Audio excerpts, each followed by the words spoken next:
What's good, fam? It's your guy Frank back again for another hard-hitting edition of Frankly Speaking. Today's topic is a doozy.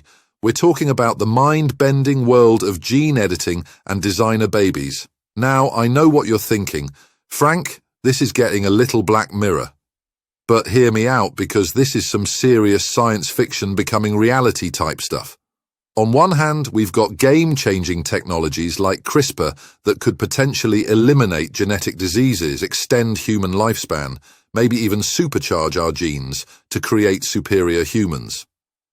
The optimists are calling it the next great leap in our evolution, but then there's a darker side to this, a sci-fi nightmare scenario where the wealthy can essentially buy their way to having designer babies with augmented traits like intelligence and attractiveness.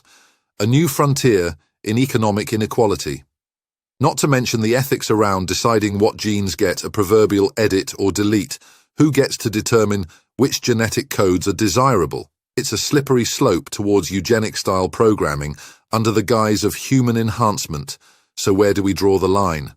At curing devastating genetic disorders, boosting vital organs, eliminating aging, hand-picking physical features and cognitive abilities. And who governs these rules as gene editing inevitably becomes more accessible? These aren't just theoretical what-ifs anymore. We're in uncharted territory as a species, tinkering with the very code that makes us who we are.